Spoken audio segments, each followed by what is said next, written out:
un bon repas. Vous savez pourquoi? Parce que quand il s'agit de soi, on peut vivre dans la simplicité.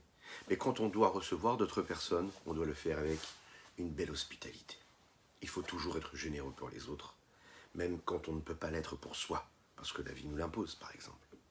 C'est une belle leçon de vie, parce qu'il faut savoir que nous vivons pour les autres, pour le partage que nous pouvons apporter à chacun, et on s'exprime de cette façon-là, et de cette façon-là, on accomplit la volonté de Dieu ici-bas sur terre.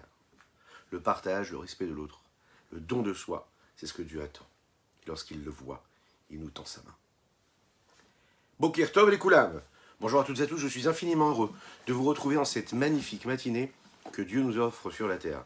J'espère que vous allez bien. Je vous invite à partager, à liker et à commenter cette publication afin que nous soyons encore et toujours plus à étudier ensemble cette magnifique Torah Chassidut, celle qui nous permet de nous rapprocher un petit peu plus de Dieu, de prendre conscience de la présence de Dieu ici-bas sur terre, dans notre quotidien, mais aussi dater la venue de notre saint roi Mashiach, afin que nous puissions tous se retrouver ensemble, à Yerushalayim, reconstruite avec le Beth Amikdash. Aujourd'hui, nous sommes à Shabbat, on peut déjà se souhaiter Shabbat Shalom, Chanukah Sameach, et juste après ces quelques notes de Nigun, nous allons démarrer notre Tanya du jour, ainsi que celui de Shabbat de demain. Voilà. Ya ya ya ya ya ma ya ya ya ya ma ya ya ya ya ya ya ma ya ya ya ya ya ya ya ya ma ya ya ma ya ya ya ya ya ya ay ya ya ya ya ya ma ma ma ma ma ay ya ya ya ya ya ya da ya ya ya ya ya ya ya ya ma ya ya ya ya da ya ya ya ya ma ya ya ya ya ma ma ma ma ma ma ya ya ya ya da ya ya oh ya ma ya ya ya ya da ya ya ya ya ma ma ma ma ma da ya ya ya da ya ya ya ma ya ya ya ya ya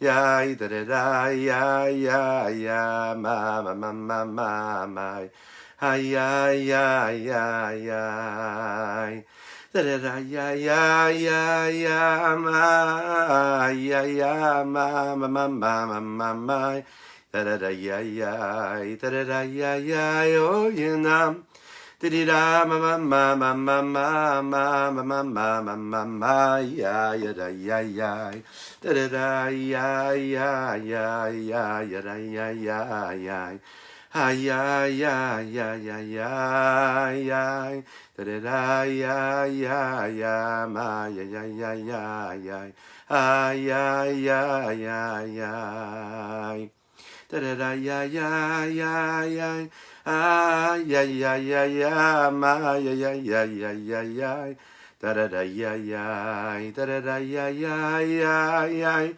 ma ma ma ma ma ma ma ma ma ma ma ma ma ma ma ma ma ma da ya ya ya ma ma ma ma ma ay ya ya ya ya ya ya da ya ya ya ma ya ya ya ya ya da ya ya ya ya. Essayez de vous souvenir le jour où l'enfant est né. Le jour où l'enfant naît, eh bien, il pleure. Oui. Alors on peut s'inquiéter, il pleure, mais non, on ne s'inquiète pas du tout. Si un enfant pleure quand il naît, c'est qu'il est en bonne santé. Oui, c'est un signe de bonne santé, un enfant qui naît en pleurant. Alors, dans d'autres termes, la première chose qu'un enfant fait, c'est de s'exprimer. Et quand il est capable de s'exprimer, eh bien, ça nous rassure, nous, en tant que parents, ainsi que les médecins, ainsi que toutes les personnes présentes lors de la naissance d'un enfant. Mais qu'est-ce qui se passe au moment où il pleure? Il s'exprime. Et on va voir qu'en fait, on est tous un petit peu des enfants, et que toute notre vie, en fait, elle est basée sur ça, sur l'expression. Il suffit de voir un petit peu les moyens technologiques qui sont mis à la portée de toutes et tous, de voir mais les millions, les milliards qui sont dépensés dans le monde que nous vivons, dans un monde moderne, mais qui a traversé toutes les générations. Ce besoin de s'exprimer, ce besoin de partager, de transmettre, de créer cette connexion entre les hommes. Et on le voit, plus le monde évolue, plus l'histoire évolue, et plus la communication se développe de plus en plus. Alors, c'est quoi cette recherche-là de communication, d'expression? Pourtant, on voit que ces progrès-là nous montrent peut-être qu'il y a tous les moyens de communication qui sont mis à notre disposition, mais ce n'est pas pour autant qu'il y a plus de communication réelle, d'expression, de connexion réelle entre les hommes. On s'exprime beaucoup moins, même si tous les moyens sont à notre disposition. Alors qu'est-ce qui se passe? Pourquoi est-ce qu'il y a ce besoin fondamental d'expression? Et pourquoi est-ce que l'homme ne peut se suffire à lui-même? Pourquoi est-ce qu'il a besoin de partager? Pourquoi est-ce qu'il a besoin de ce contact-là? On va continuer notre voyage. On a appris à connaître un petit peu ce qui se passait dans notre cerveau les derniers jours qui viennent de passer. On a compris un petit peu plus ce qui se passait dans nos émotions, même si on en a parlé succinctement. Et puis là, maintenant, on va parler un petit peu plus de cette expression-là. Quels sont les outils, les moyens d'expression qu'un homme a en son sein? Quel est l'instant qui nous permettra de maîtriser nos pensées, nos actions et nos émotions parce qu'on est capable de s'exprimer à travers ces outils-là que Dieu nous a donnés? Lorsqu'on est capable de maîtriser, de connaître quels sont ces outils-là, eh bien on sera capable de les exprimer, de les maîtriser. De maîtriser l'expression, de maîtriser les mouvements.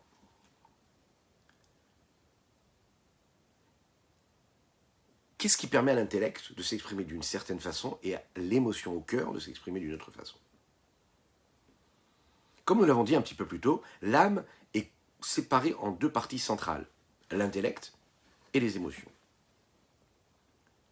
En fonction de cela, on sait que l'âme de chacune et chacun d'entre nous, elle est remplie de cette richesse infinie de notions intellectuelles qui traversent son esprit, mais aussi de cette palette immense d'émotions qui traversent son cœur et les moyens d'expression de ces émotions. La question c'est, comment est-ce qu'on est capable de s'exprimer?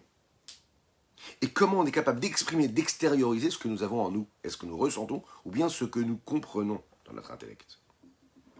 Echaim, echaim, echaim. On va commencer avec ces moyens d'expression extérieurs. On va se poser une question, essayer de répondre, que ce soit donc en live ou en replay, chez vous à la maison, en voiture, au travail déjà. Si vous êtes en replay, c'est parfait. N'oubliez pas de partager, c'est important. Première question, si tu ressens quelque chose de puissant, par exemple, tu as une sensation, une émotion de joie qui s'empare de toi, de ton être, comment est-ce que tu vas exprimer cette joie-là? Alors, il y a différentes façons de le faire. Dites-le nous dans les commentaires. Comment est-ce que vous exprimez votre joie? En vous levant, en montant sur la table, en chantant et en dansant, en faisant une galipette, en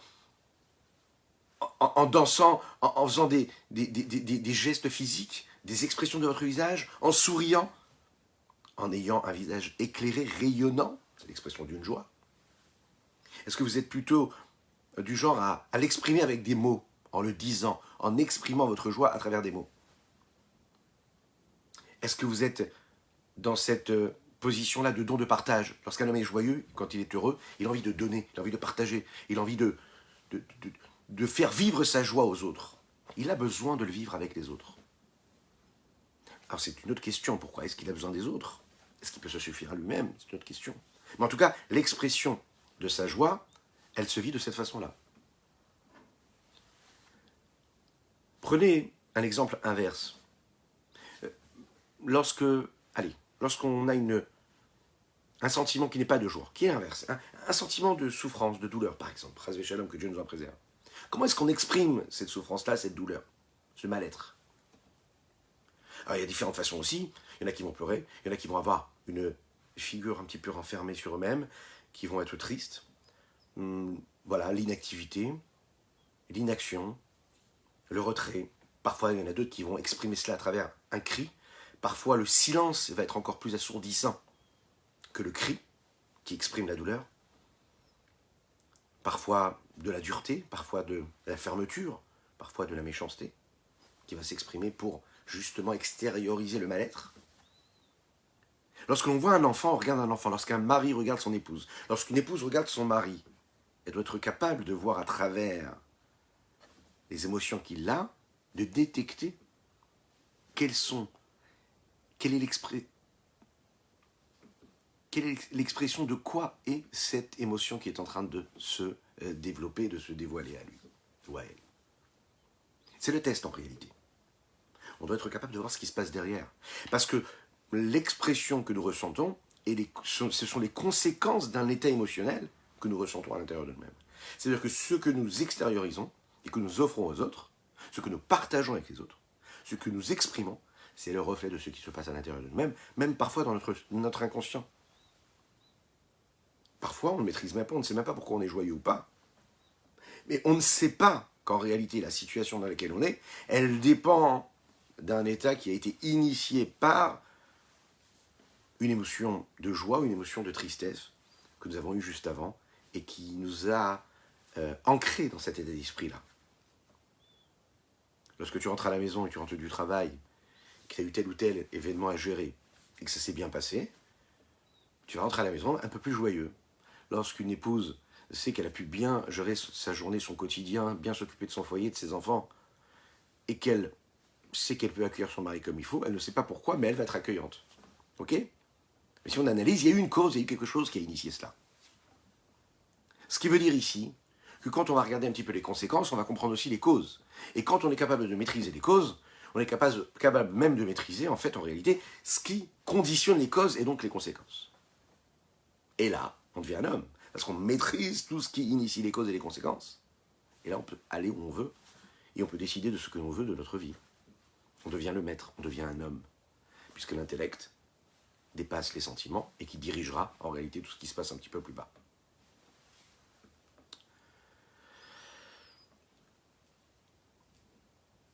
Lorsque l'on comprend quelque chose intellectuellement, par exemple, comment est-ce qu'on peut exprimer et extérioriser cette idée intellectuelle?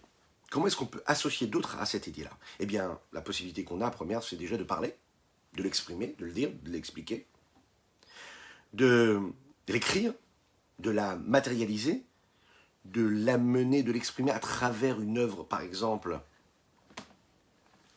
artistique. Oui, c'est une forme d'expression.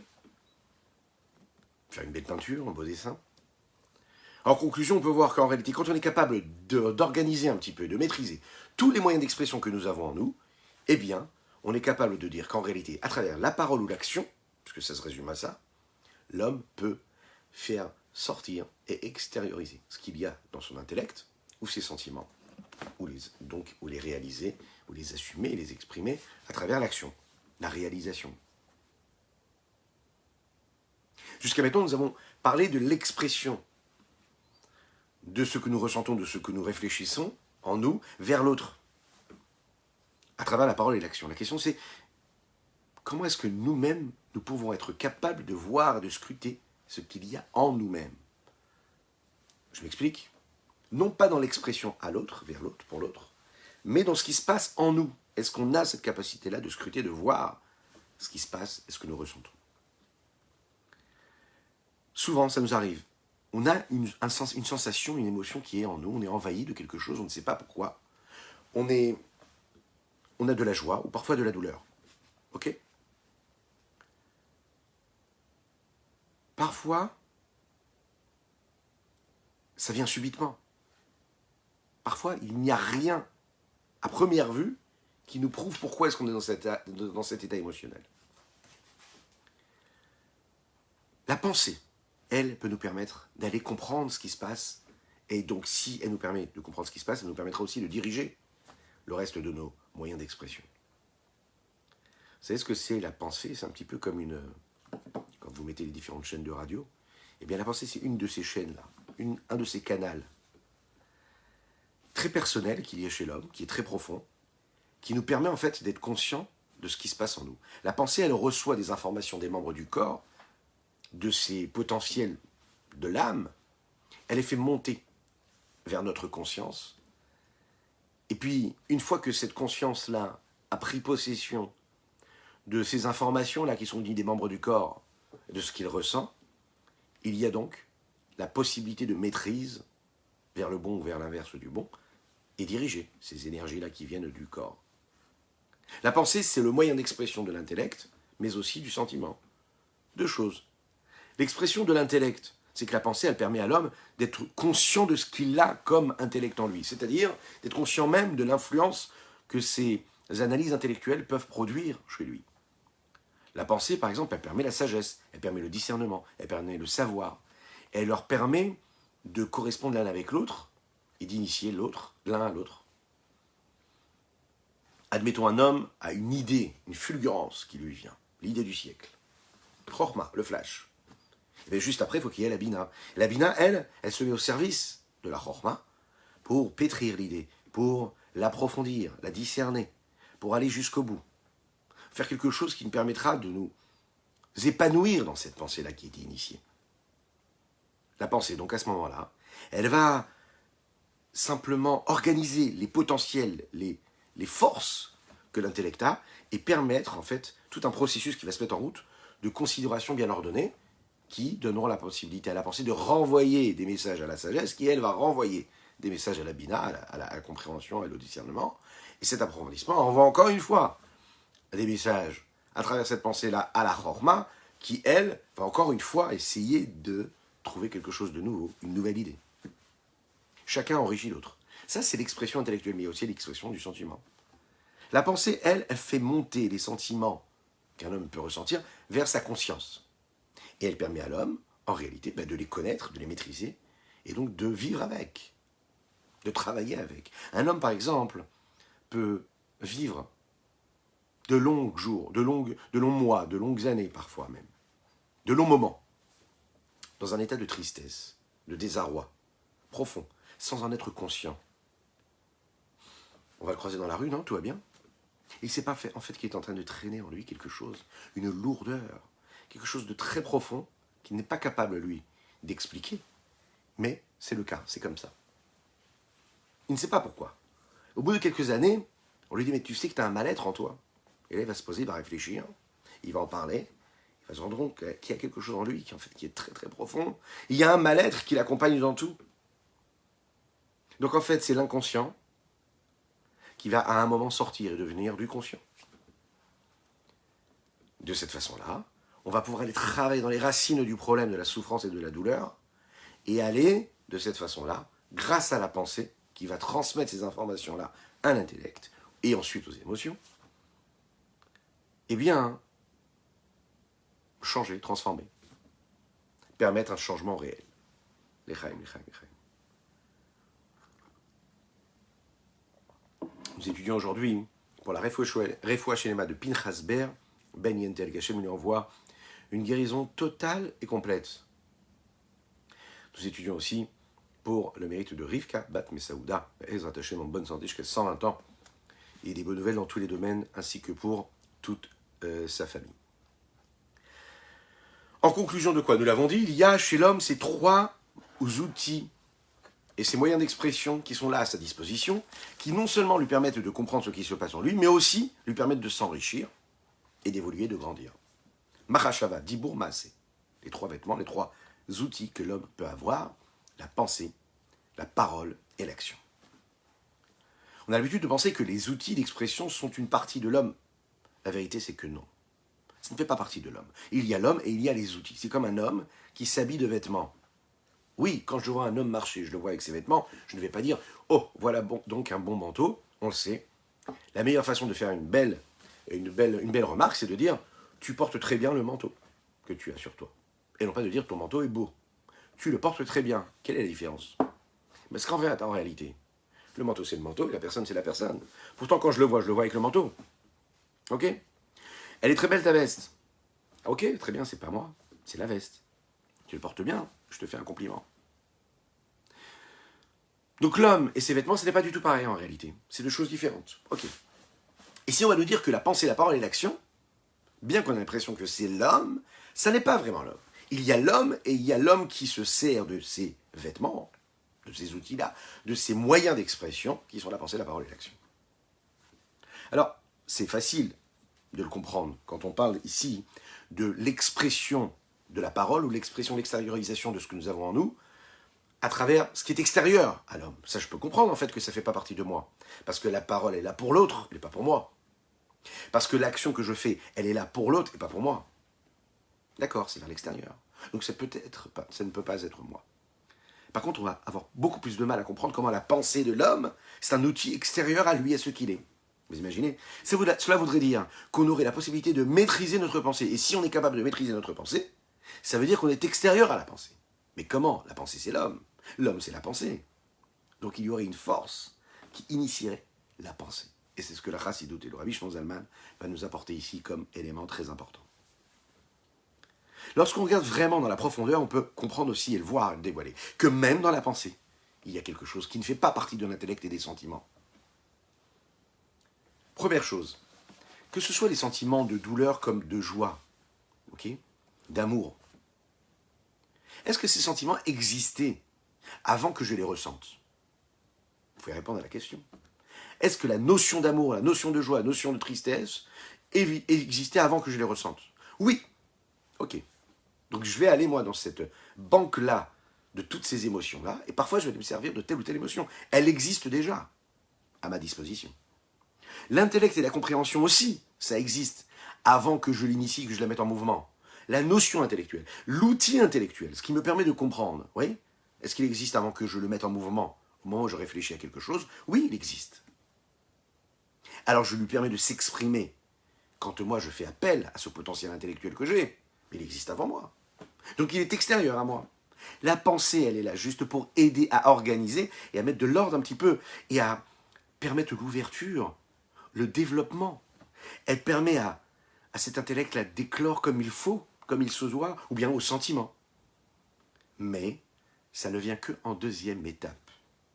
C'est-à-dire que c'était déjà là, et la pensée me permet d'exprimer cela, de l'extérioriser. Autrement dit, l'intellect existe avant, et le potentiel émotionnel existe aussi avant.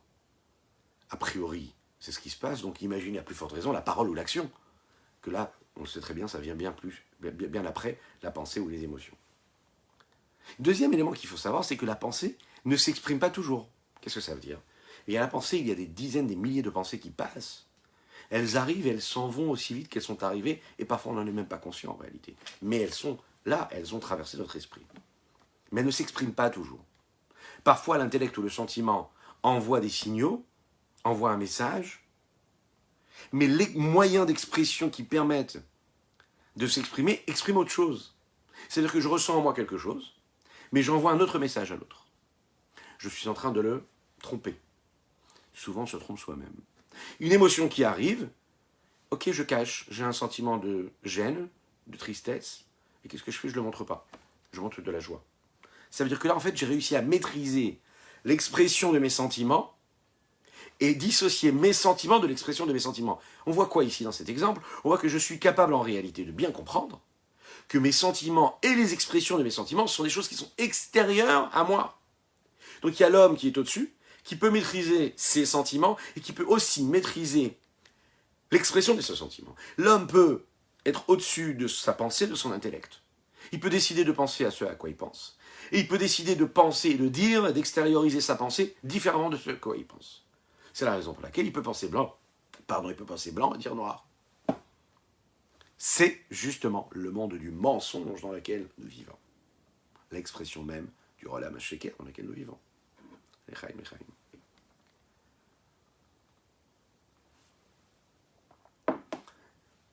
Un homme qui a l'impression d'être... qui malheureusement voilà, est dans un état de mal-être, que Dieu nous en préserve, de tristesse. Et puis il se lève. Parce qu'il y a quand même quelque chose de positif dans cette histoire. Si on comprend qu'on peut maîtriser, ça veut dire que, bien sûr qu'on peut mentir, mais aussi on peut réussir à nous transformer. Et on est là pour le positif. Ça veut dire qu'en réalité, si j'ai un sentiment de tristesse, un sentiment de mal-être, de désarroi, de doute, c'est le flou, c'est le brouillard. Ok, parfait. Logiquement, l'expression de ce que je ressens ou de ce à quoi je pense, ça doit être donc un sentiment de tristesse.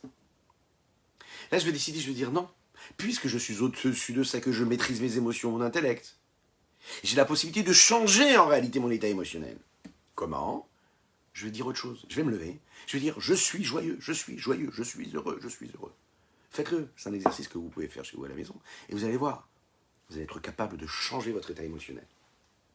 Je n'ai pas compris du tout le texte que je suis en train d'étudier. Je n'ai pas compris la notion. Mon intellect ne marche pas, ne fonctionne pas. Je me sens, voilà, c'est bloqué, c'est bouché. Et je me convainc en me disant, je vais comprendre, je prends mon stylo, mon crayon de papier, ma feuille de papier, et je note une fois, deux fois, trois fois, j'étaye l'exercice, et je le travaille.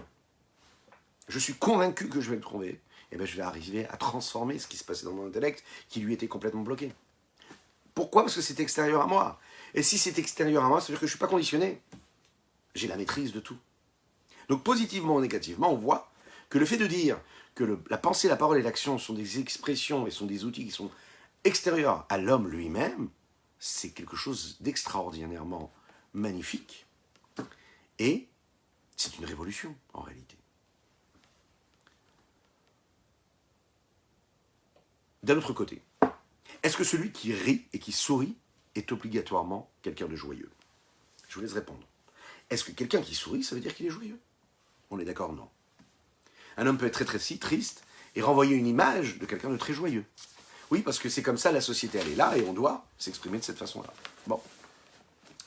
Un homme peut se mettre à danser. Il peut même dire comme ça, en dansant, je suis joyeux, je suis heureux, je suis heureux, je suis joyeux. Et en réalité, pas du tout. Un homme, parfois, il peut même se mettre dans cet état d'esprit, où il se dit, je suis joyeux, il ressent cette sensation d'être joyeux. Mais ça ne change pas en réalité sa tristesse, ça ne chasse pas sa tristesse. Donc on est d'accord que le moyen d'expression ne renvoie pas obligatoirement ce qui se passe à l'intérieur de mon émotion, mais aussi me permet aussi de le transformer. L'intellect, par exemple.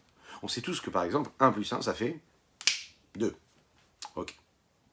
Un homme, par exemple, il peut écrire avec son crayon de papier, comme ça, 1 plus 1, ça fait 3, et dire, par exemple, 1 plus 1, ça fait 3, et de penser dans sa tête, 1 plus 1, ça fait 3, est-ce que ça veut dire qu'on a réussi à comprendre que 1 plus 1, ça fait 3? Non, pas du tout. Tu peux le penser, tu peux le dire, tu peux l'écrire. C'est pas pour autant que la réalité va être transformée. 1 plus 1, ça fait combien? Ça fait 15. Non, je plaisante. Bah oui, donc. Ça veut dire que c'est pas le fait de dire, de se mettre dans une condition qui transformera la réalité des choses. À ce moment-là. La réponse, elle est comme ça. Je peux écrire, par exemple. Je peux même avoir des pensées dans ma tête qui me disent que 1 plus 1, ça fait 3. Mais je ne peux pas le comprendre dans la logique. Donc je peux avoir une pensée qui est contradictoire. Mais est-ce que je suis capable de l'expliquer? Non, pas du tout. Donc la pensée, écoutez bien ça, ça peut être une pensée qui va exprimer quelque chose qui n'est pas logique, qui ne rentre pas dans l'intellect, ce qui me prouve bien que la pensée et l'intellect, c'est deux choses différentes. On comprend bien le détail. L'intellect, c'est l'outil intellectuel, et la pensée, c'est quelque chose qui est complètement neutre. La raison pour laquelle la pensée peut avoir des pensées qui est totalement incohérente parfois, qui se rapprochent du rêve, du mirage, de l'imaginaire. Ça n'est pas l'intellect, c'est la pensée. L'intellect, lui, a besoin de quelque chose de logique puisqu'il doit être explicable. Ça n'est pas explicable, ça reste de la pensée et non pas de l'intellect. Le moyen d'expression qu'un homme a en son sein n'est pas une partie de son intellect ou de son sentiment, mais ils expriment l'intellect et le sentiment. Echaim, Echaim.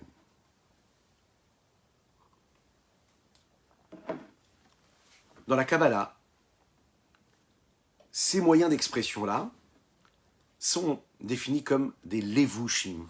Levushim, c'est un levush. En hébreu, levush, c'est un beged, un vêtement. De la même manière qu'un homme se revêt d'un vêtement, s'habille d'un vêtement, l'âme aussi, elle s'exprime par l'intermédiaire de ces vêtements-là. On l'a dit tout à l'heure, le vêtement d'un homme envoie un message. Le banquier, quand il arrive, il envoie un message, il s'habille d'une certaine façon. On vit dans une société où on essaye de faire sortir, de faire partir les codes. Et on voit ce que ça donne. C'est toujours comme ça que ça a été régi. C'est important. On voit quelqu'un qui est habillé d'une certaine façon, il envoie un message. D'une autre façon, il envoie un autre message. Il y a deux côtés. D'un côté, un homme, quand il s'habille d'une certaine façon, les vêtements expriment et montrent ce que l'homme est. La façon avec laquelle il va s'habiller aussi sont en train de témoigner du style de la personne. C'est la raison pour laquelle on sait que les hommes et les femmes investissent beaucoup de temps et d'argent et d'énergie pour bien savoir comment s'habiller. On va, même on le voit, dans ce monde moderne dans lequel nous vivons, se relooker, trouver le bon look qui correspond à notre situation. Et parfois même ça peut être bénéfique, puisqu'une personne, à travers ce relookage-là, elle va complètement se transformer, se changer, quelque chose qui va lui correspondre plus. qui va l'aider socialement, qui va l'aider. Il faut faire correspondre le vêtement à ce que nous sommes et ce que nous sommes au vêtement. D'un autre côté, si on regarde bien le vêtement, il est là pourquoi? Un, pour couvrir le corps de l'homme, la pudeur, mais aussi pour lui permettre de se réchauffer, mais aussi tout simplement pour vivre en société et parfois aussi se déguiser, puisqu'on sait qu'à travers les vêtements, on se déguise, on envoie un message ou un autre. Donc c'est la raison pour laquelle sont appelés des vêtements, ces moyens d'expression. De la même manière que les vêtements matériels physiques, d'un côté un homme qui les habille et qui se promène avec, c'est ce que c'est cet homme-là, il est ce qu'il est avec ses vêtements qu'il porte. De l'autre côté, ça n'est pas du tout ce qu'il est lui. Et c'est pas ce qui exprime vraiment ce qu'il est. D'un côté c'est lui, d'un côté ça n'est pas lui. De l'autre côté, les vêtements, on a la possibilité parfois de les retirer. On n'est pas obligé de garder les vêtements sur soi. Et quand on retire le vêtement, on nous montre bien ici que c'est quelque chose d'extérieur. Ce qui se passe aussi pour les vêtements de l'âme. Les vêtements de l'âme, c'est l'action. Donc je peux faire et je peux ne pas faire. Je peux parler, mais je peux aussi me taire. Il y a un temps pour tout. Je peux penser, mais je peux aussi faire passer cette pensée par une autre pensée. Je peux la remplacer. Je ne suis pas conditionné. C'est très difficile de changer. On va le voir de manière beaucoup plus facile quand c'est exprimé à travers l'action, un peu moins facile de transformer un mot ou une parole, et beaucoup moins facile de transformer une pensée. Parce que plus c'est profond en nous, moins c'est extériorisé, moins c'est superficiel, et plus ça nécessite un effort. Maîtriser les pensées, par exemple, c'est beaucoup plus difficile que de maîtriser une action. Pourquoi est-ce qu'on apprend à comprendre tout cela? Parce que quand on apprend à comprendre tout cela, on va le voir, c'est ce qui va nous permettre d'agir comme il faut.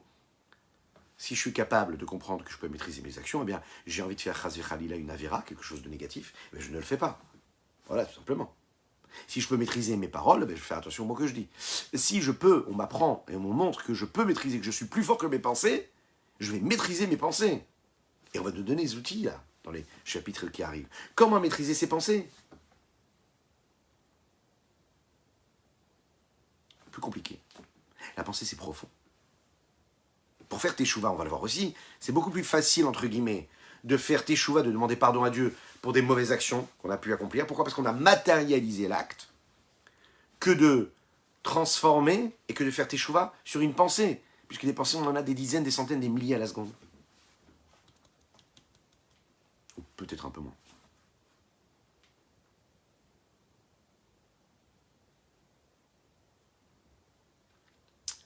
Perek Dalet, chapitre 4. L'âme divine a ses trois moyens d'expression.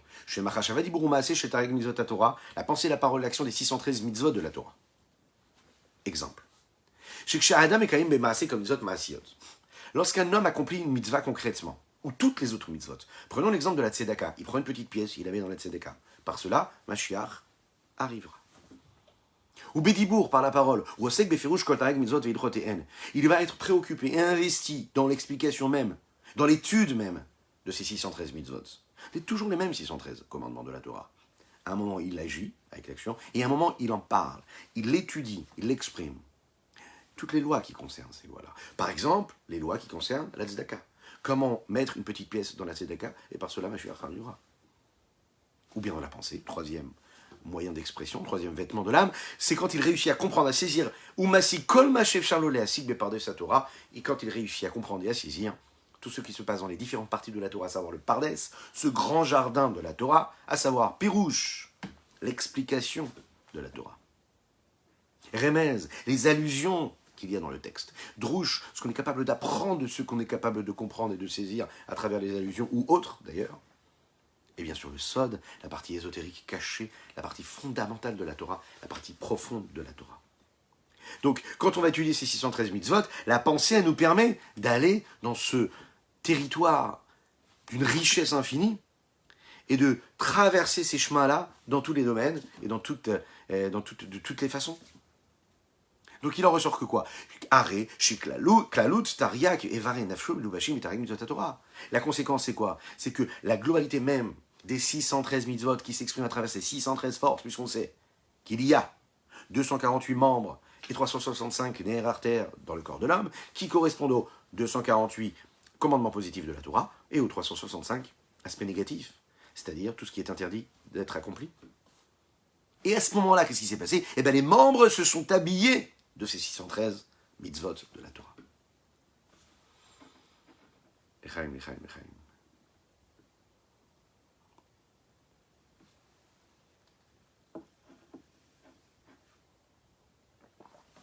C'est l'histoire d'un homme, d'un grand comique. Alors, vous savez, les grands comiques en général, ça n'est pas des gens qui sont souvent très heureux dans leur vie. Pas toujours, hein, ça arrive.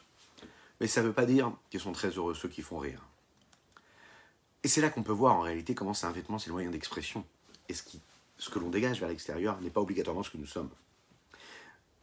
Un homme, un jour, va voir un très grand psychologue. Et il va voir ce grand psychologue parce qu'il se dit, voilà, pour bien comprendre la maîtrise des autres et pour pouvoir les faire vivre, et les faire rire, pardon, c'est un bon lapsus, je vais demander à ce psychologue qui connaît les âmes, qui connaît les cœurs, les esprits, de me donner un petit peu de conseils afin que je puisse trouver la maîtrise et savoir comment faire rire comme il faut. Et s'est demandé comment est-ce que je pouvais faire. Il a invité pour cela un psychologue. Ce psychologue est venu à un de ses spectacles et il a trouvé ça vraiment très marrant, très sympathique. Quand il est arrivé là-bas, il a dit, c'est simple, je vais emmener tous mes patients qui ont des problèmes, qui veulent se réjouir, je les emmènerai dans ce concert, dans cet événement-là. Et très souvent, il envoyait des gens là-bas qui étaient tristes pour qu'ils aillent un petit peu rire. Et ça marchait. Ça leur permettait de se libérer, ça leur permettait de se réjouir, de rigoler un petit peu, et de changer d'état d'esprit. Un jour, entre dans son cabinet un homme qui arrivait, qui avait une tristesse, qui était dans une profonde tristesse, dans un mal-être très profond. Le psychologue fait sa recherche, lui pose des questions, l'analyse tranquillement, sereinement, et il arrive à la conclusion que la meilleure façon de le guérir, ce serait justement de l'envoyer chez ce grand comique qui donne un spectacle la semaine d'après. Alors cet homme-là répond au psychologue, je suis désolé de vous répondre, je ne vais pas pouvoir y aller puisque ça ne va pas du tout m'aider. Alors le psychologue lui dit, mais qu'est-ce que ça veut dire, ça ne peut pas vous aider. Je suis professionnel, j'ai testé ça sur tous mes patients et ça marche pas très bien. Et là l'homme me dit, écoutez, je vais vous dire une chose, le comique, c'est moi. Puisque je suis le comique, je vous dis que je n'arriverai pas à rire de mes propres vannes. Bon alors, cet homme-là, à ce moment-là, qu'est-ce qu'il a fait? Eh bien, il s'est habillé d'un vêtement. C'est-à-dire qu'il y avait lui, et il a dit la vérité. À ce moment précis, il n'est pas capable de rire de ses propres blagues, mais quand il est en spectacle, quand il travaille, et lui, il est capable à ce moment-là de s'exprimer de cette façon-là. Vous avez compris la suite? Ce qui est bon pour les autres n'est pas obligatoirement bon pour soi. C'est la raison pour laquelle l'homme est dans un travail permanent pour vraiment être dans cette introspection et analyser vraiment ce qu'il est, et donc être capable de maîtriser ce qu'il est. Les Chaim.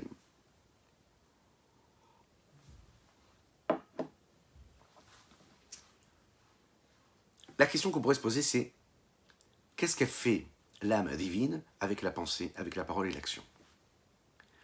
Par l'intermédiaire de la pensée, je vais penser à des paroles de Torah. Par l'intermédiaire pas des paroles, je vais étudier la Torah. Par l'intermédiaire de l'action, je vais accomplir les mitzvot de la Torah. Qu'est-ce qui représente le plus l'homme? Vous pouvez répondre à cette question si vous le souhaitez. Qu'est-ce qui représente le plus l'homme avec lui-même et en lui-même?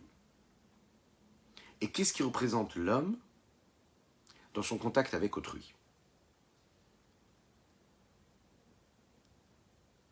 On sait très bien que le sentiment, par définition, c'est un outil qui extériorise et qui crée et qui est à la tête de tout ce système de rapport que l'homme peut avoir avec son entourage. Ou bien j'aime celui qui est en face de moi, ou bien je le déteste. Que Dieu nous en préserve. Le sentiment, l'émotion a besoin d'un entourage. Le sentiment ne peut exister sans avoir quelqu'un en face. D'un autre côté, l'intellect, c'est quelque chose de beaucoup plus personnel. Je peux, par exemple, avoir une pensée et qui ne nécessite pas d'avoir quelqu'un en face de moi. Pas obligé de la partager. je peux réfléchir, je peux rester seul avec mes pensées. On peut dire même, encore plus fort que cela, d'une certaine façon, c'est même important de s'isoler afin de pouvoir se concentrer et d'être dans cette recherche interne. À la lumière de quoi on peut bien comprendre cela? Quel est le moyen d'expression, quel est le vêtement qui exprime le plus l'intellect et quel est le moyen d'expression qui exprime le plus ce qui se passe dans nos sentiments? Étant donné que l'intellect, lui, est dans une situation, il se retrouve avec lui-même, donc l'essentiel même de son expression se fait par l'intermédiaire de quoi? De la pensée. Qui, elle aussi, est le moyen d'expression profond de ce qu'il a à l'intérieur. Par contre, l'émotion, c'est beaucoup plus quelque chose qui va toucher l'extérieur. Ça aussi, on peut le comprendre, on peut le concevoir. Puisque dans cette âme divine que nous avons en nous, face à cette âme animale, mais ce qui nous intéresse, c'est cette âme divine. Toutes les forces de l'âme sont au service, quelque part, de ce but-là. Le but ultime de chacune et chacun d'entre nous, de s'attacher à Dieu. C'est notre recherche essentielle. C'est la raison pour laquelle, quand l'intellect est en mouvement et qu'il exprime principalement le mouvement qu'il y a, c'est-à-dire dans cette étude de Torah qu'il est en train d'accomplir par sa pensée, alors que le sentiment, lui, va exprimer essentiellement ce que l'homme fait quand il accomplit une mitzvah, que ce soit dans la parole ou dans l'action. Parce que le sentiment, c'est celui qui permet à l'homme de se mettre en mouvement et d'accomplir la mitzvah concrètement.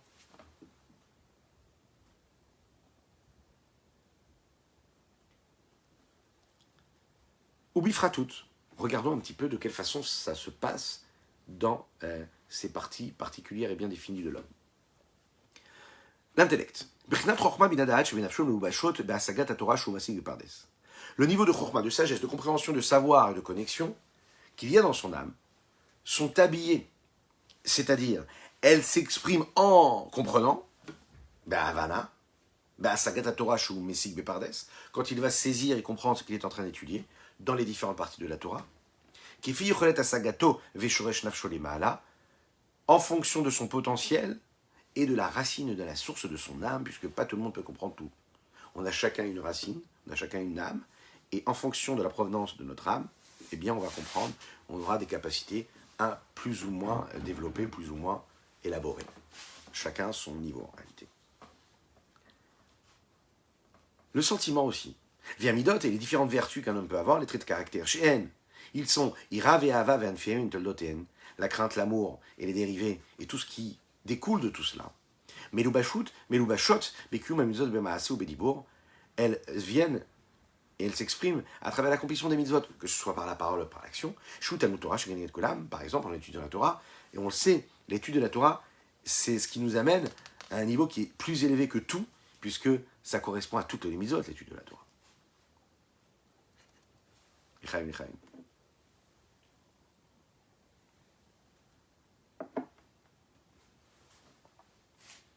Nous avons deux ailes, l'amour et la crainte. Vous connaissez ce petit oiseau dont on a l'habitude de parler. Le petit oiseau, s'il n'a pas d'aile, il ne peut pas voler. Quand il a une seule aile, il y a aussi un problème. Il lui faut ses deux ailes. Nous avons appris là, les quelques lignes que nous étudions, nous apprennent que le sentiment, lui, en réalité, c'est ce qui permet de motiver l'homme à agir, à faire. Alors, de quel sentiment, de quelle émotion nous sommes en train de parler ici? Pour quelle raison je le fais? Ok, parce que je ressens.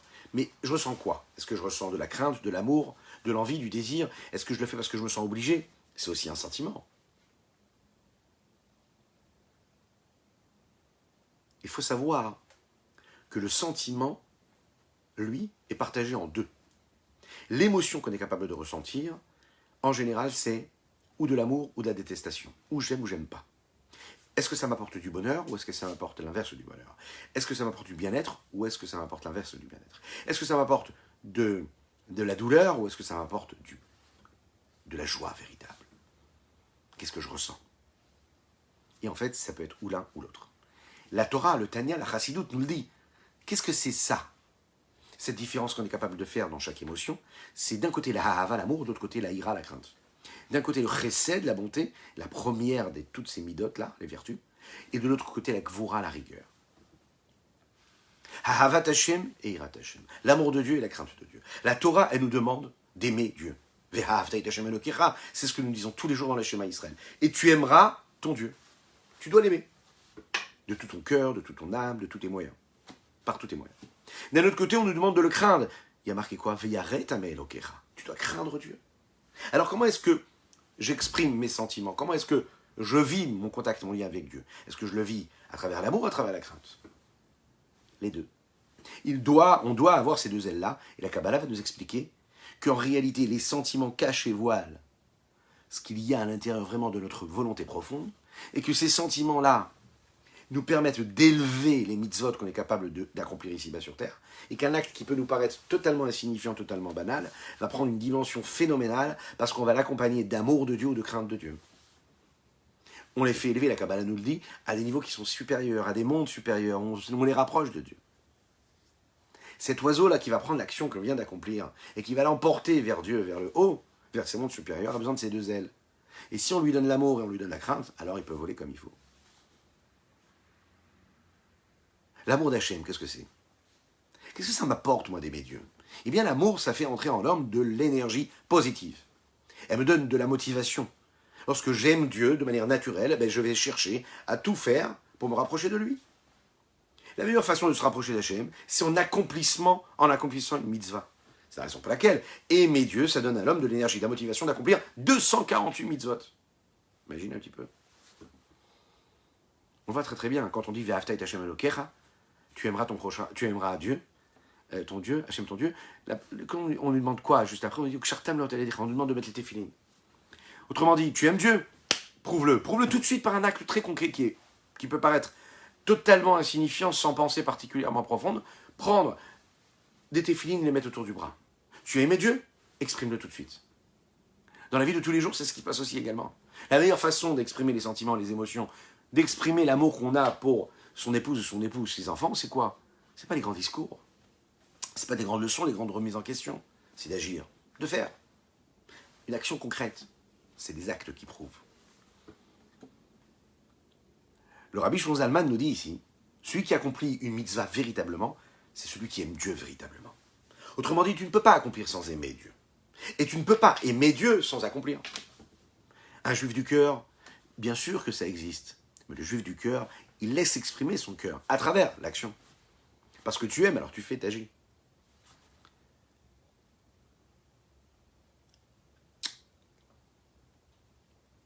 Le véritable accomplissement de la Torah et des mitzvot, c'est quand je le fais avec tout mon amour. On peut parfois accomplir la Torah et les mitzvot parce qu'on a été éduqué comme ça.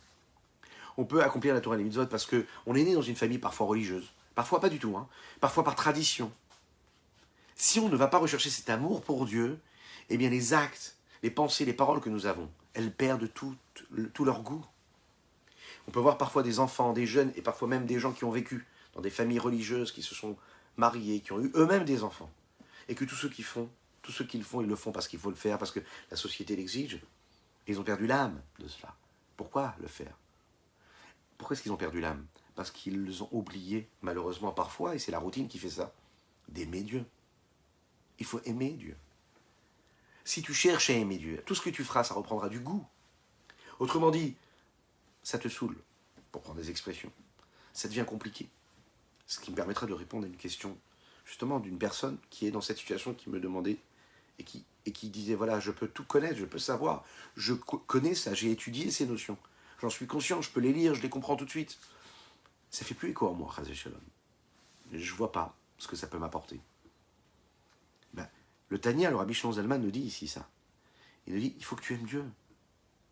Et pour l'aimer, il faut que tu l'apprennes, il faut que tu le comprennes. C'est-à-dire qu'il faut que tu te travailles. Peu importe ton niveau, peu importe la religion que tu as eue juste avant, peu importe l'éducation que tu as eue, la déception que tu as eue. Tout ça, ça ne changera jamais une seule chose. C'est que dans ton cœur, il y a cet amour pour Dieu. Seulement cet amour-là, il faut que tu le prouves. Tu peux avoir les plus grands discours. Si tu n'es pas capable de te comporter avec respect avec ton épouse ou avec ton mari, les plus belles déclarations ne font rien.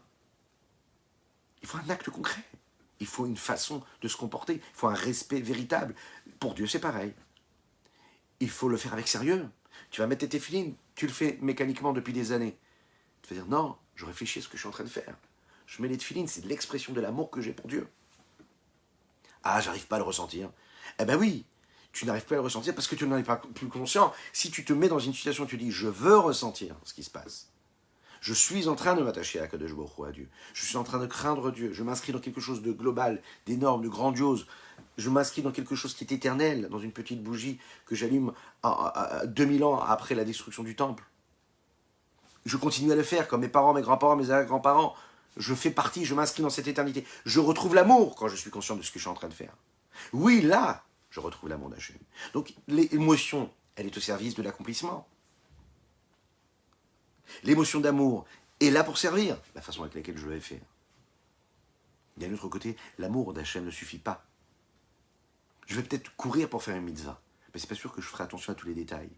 Si j'aime véritablement Dieu, je vais devoir rajouter aussi ce sentiment de crainte aussi. C'est la raison pour laquelle on tombe dans une routine. On tombe dans une routine quand parfois on veut laisser juste l'amour. Juste le kiff, le plaisir. Ah, c'est sympathique, Shabbat, on est tous assis ensemble. Ah, c'est sympathique, pourri, c'est ça. Non, il faut qu'il y ait de la crainte. Il faut que pour cela, tu te réveilles tôt, à l'heure. Te dire, je vais aller, si je suis un juif qui peut me permettre de le faire, aller au mikvé avant de faire la tefila, même pour un homme. Oui. Je me purifie, je me mets en condition. J'arrive à la tefila, je me suis préparé. Je m'arrête quelques minutes, quelques heures si je peux. Quelques pensées. J'intériorise ce moment de vie vers lequel je me dirige. Je fais prier Dieu. Et comment je le vis? Je prends conscience de cela. J'ai la crainte. Il y a différentes façons d'avoir la crainte. Il y a la pudeur, il y a la crainte de la honte qu'on a face à l'immensité de Dieu.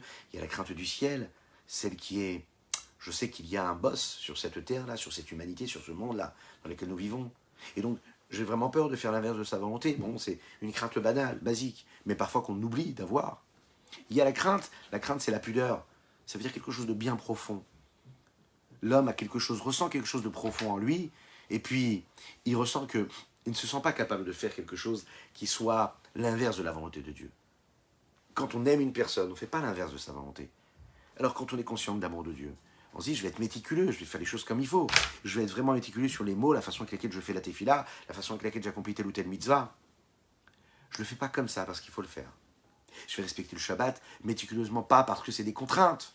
Je vais respecter parce que c'est ce qui me permet de me sanctifier, de sentir que ce que je fais, ça a du sens. Autrement dit, c'est la rigueur de la crainte de Dieu qui me permet de redonner de la passion et de la fougue et de l'amour à ce que je suis en train de faire. Le même problème qui m'a amené dans une situation où, après des années de pratique de Torah et de Mitzvot, je peux être dans le rejet parce que je ne ressens plus rien. C'est ce manque de rigueur qui m'a amené à ça. Et c'est cette rigueur-là qui me ramènera à cet amour-là. La routine, elle m'a fait quitter la rigueur. La rigueur, elle chassera la routine et elle me ramènera vers l'amour de ce que je suis en train de faire. Pourquoi? Parce que quand je suis rigoureux, je donne de l'importance aux choses. Lorsque je suis rigoureux, lorsque je le fais comme il faut, eh bien, très facilement, j'aurai plus de motivation pour faire ce que j'ai à faire avec de la joie. Parce que comme je l'ai bien fait, alors je suis heureux. J'ai été méticuleux, je l'ai bien fait. Et je me suis levé tôt pour le faire. J'ai travaillé dur pour le faire. J'ai respecté les lois de pureté familiale, même si c'est parfois très compliqué, avec méticulosité. Et parce que je vais respecter ces lois-là avec méticulosité, dans tous les détails, avec beaucoup de crainte de Dieu, et pas par un revers de main me dire, bon, on s'arrange. C'est justement là où je vais comprendre ce que ça veut dire la sainteté dans le couple. On peut tout pratiquer pendant des années et perdre cela. C'est justement la crainte qui me permet de vraiment faire les choses comme il faut. Pas parce que c'est une contrainte. Pas parce que c'est comme ça et que c'est dur. Non, c'est cette crainte-là, cette méticulosité, cette rigueur qui me permettra d'avoir l'amour et de renouveler l'amour que j'ai pour Dieu. Regardons dans les mots ce qui est dit ici. Ki ha'ava, parce que l'amour. Ishoresh kol remach mitzvot aseh. C'est la racine, c'est la source des 248 mitzvot et commandements positifs. Tif. Et c'est d'elle qu'elles proviennent. Et sans cet amour-là, les 248 mitzvot n'existent pas, n'ont plus de consistance. Qui a Mekayeman? Parce que celui qui accomplit les mitzvot, Behemet véritablement, c'est lui qui aime Dieu véritablement. Il a le désir et la fougue et la passion de s'attacher à Dieu véritablement. Et je ne peux m'attacher à Dieu si ce n'est en accomplissement des Torah et les mitzvot. Sans les accomplir, je ne peux pas. Les 248 commandements qui correspondent chez Emremach de Malka, qui correspondent aux 248 membres du roi de Dieu, Kaviachol, si on peut dire ainsi, que quand j'accomplis les 248 mitzvot, je permets de faire exister les 248 membres du roi, comme c'est expliqué dans un autre endroit. Et de l'autre côté, l'aile gauche, la crainte de Dieu. Ishoresh ve'aira, Ishoresh teshishasan otaase, c'est la racine et la source des 365 interdits. Qui il a peur de quoi? Eh bien, d'enfreindre la loi du roi des rois. Akadosh Baruch Hu, le Saint béni soit-il. Stop.